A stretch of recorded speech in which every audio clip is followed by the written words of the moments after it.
24. a 25. apríl 2014 patrili 8. povazkým stomatologickým dňom. Opäť po roku v magickom prostredí kúpeľnej dvorany v Trenčianskych Tepliciach. Tento významný medzinárodný kongres, organizovaný regionálnou komorou zubných lekárov v Trenčíne, si našiel miesto v novodobej koncepcii kontinuálneho vzdelávania. Dôkazom toho je skutočnosť, že sa konal už po 8 krát. Prezidentke regionálnej komory zubných lekárov v Trenčíne doktorke Veronike Šišovskej ako odbornému garantovi medzinárodného sympózia sa podarilo zabezpečiť kvalitný program. Úlohou týchto dní je opäť získať najnovšie vedomosti z najnovších vedeckých výskumov o verejnej klinickej praxi pre naše praxe v teréne. Dnešní přednáška se týkala vlastně komplikací v implantologii, protože implantologie je samozřejmě rozvíjející se obor a je to spjatý s daleko více komplikacemi než třeba s vlastními zuby, nebo jsou tam obdobné komplikace a je nutné, aby o tom byli obecně ti doktoři informovaní. Moje sdělení mělo takové dvě základní části. V té první části jsme mluvili o dětské dutině ústní a o vývoji orálního mikrobiomu u dítěte od porodu a v těch prvních postnatálních týdnech a měsících až do období dospělého věku. Problematika sánky, jej funkčnosti je nedoceňovaná a nedoceňovaná zo strany pacienta, nedoceňovaná zo strany lekára. Mnohokrát to berieme ako samozrejmosť, ale ten, kto stratí čas alebo celú sánku, alebo zistí, že má problémy, alebo keď už stratí len čas, tak začína mať ťažkosti, ktoré sa prejavujú na jeho kvalitnom živote tým, že nemôže prijímať potravu, nemôže správne rozprávať. Všetci prednášajúci s radosťou prichádzajú do tohto prostredia podeliť sa s tými praktickými klinickými skúsenostiami a takisto záujem lekárov s celoslovenskou pôsobnosťou je o túto vzdelávaciu akciu veľký. V novodobej histórii zdravotníctva sa kladie dôraz na orálne zdravie. Nie je to náhoda ani lobizmus, ale dlhodobé vedecké štúdie, overené v klinickej praxi vplyvu orálneho zdravia na celý organizmus, za ktorého svojím podielom nesú zodpovednosť zubní lekári. Svoju odbornú zdatnosť a flexibilitu si doplňajú najnovšími vedeckými poznatkami na svetovej úrovni počas týchto 2 dní. Poslaním povazkých stomatologických dní je nielen vzdelávanie, ale príležitosť stretnutia akademikov a stomatológov na medzinárodnej úrovni, vzájomná komunikácia, výmena názorov a porovnávanie kazuistík z odbornej stomatologickej praxe. No je tu veľmi pekne, lebo je tu príjemné prostredie. Som tu 4.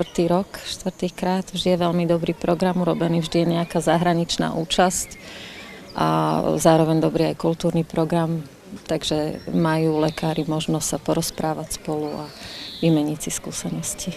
Vzdelávacia akcia je nielen ako tým pracovným zaťaženým dvojdňovým, ale kladieme dôraz aj na relax ako prevenciu proti vyhoretiu, pretože naša práca je veľmi náročná, tak prvý deň vzdelávacej akcie končí večerným rautom so spoločenským programom a spoločenským posedením, na čo sa i prednášajúci, i účastníci kongresu veľmi tešia.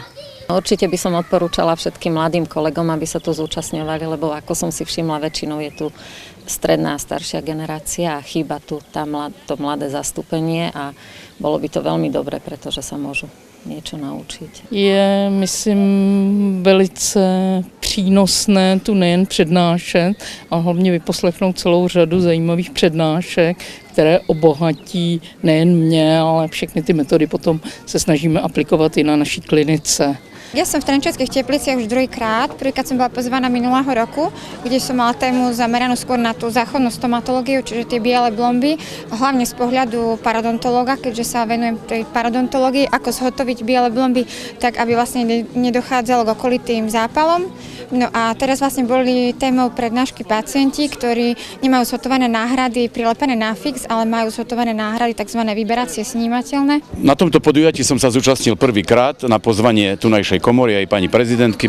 Bola pre mňa cťou sa zúčastniť tohoto podujatia, lebo má na Slovensku veľmi dobré meno. Po Topolčanoch a po akciách v hlavných mestách, teda v Bratislave a v Košiciach je to asi najznámejšie podujatie. Prezentoval som tu svoju knihu. Kniha sa nazýva Kariológia, zaoberá sa ochoreniami kazu a ďalšími stratami tvrdých zubných tkanív. O medzinárodné sympózium v Trenčianskych Tepliciach je zo strany zubných lekárov z roka na rok väčší záujem. Dôvodom je nielen kvalitný program odborných prednášok, ale aj priestor na sledovanie nových trendov v materiálovom vybavení zubných ambulancií.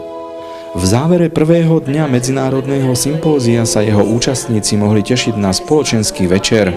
Počas rautu s kultúrnym programom, ktorý tento rok obohatil svojim vystúpením aj Štefán Skrúcaný, tak mohli pokračovať vzájomné rozhovory v príjemnom prostredí kúpeľnej dvorany.